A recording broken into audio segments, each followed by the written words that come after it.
innegabile che noi siamo preoccupati rispetto all'apertura delle scuole, perché saranno assembramenti naturali, saranno trasporti, saranno ragazzi che resteranno in classe per ore e dobbiamo fare in modo che la scuola non torni in DAD. Lo sguardo è rivolto lì al 13 settembre, quasi alle porte. Il D-Day lo chiama Zaia, ecco perché la Regione sta ultimando il progetto per rendere l'inizio delle lezioni sicuro. In settimana vi presenteremo un piano per la scuola che posso dire, a me ha fatto piacere che il commissario Figliuolo mi abbia chiamato per avere le carte dal Veneto per il nostro progetto della scuola Sentinella. Tamponi salivari molecolari con esito in 24 ore per le scuole Sentinella che saranno individuate soprattutto nella fascia delle elementari, dove la vaccinazione non è prevista.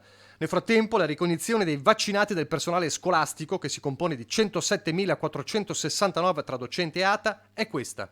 Oggi risultano vaccinati 92.380, pari all'85,96%.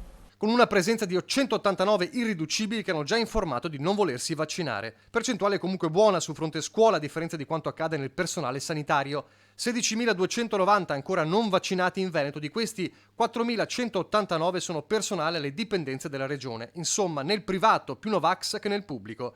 207 invece le sospensioni fin qui messe in atto in totale. Quadro da tenere conto in un momento in cui i ricoveri in terapia intensiva salgono, raddoppiati in una settimana, analisi che preoccupa la regione. Alla vostra sinistra la curva parte, la curva rossa parte, ed è il picco del 1° giugno. Le terapie intensive è il 1° giugno, poi vedete sono calate, le terapie intensive, la vedete qui, 1° giugno vanno giù e poi tornano su. Oggi qual è la notizia? Che siamo sopra il 1° giugno. 48 persone in terapia intensiva per Covid, 401 se si contano le altre patologie. La situazione è in costante monitoraggio. Di contro, il dato positivo è che con il carico di nuovi positivi al giorno, in media 500, l'ospedalizzazione resta comunque bassa. Perché accade questo? Ma è semplice motivo. Perché lo vediamo da due dati.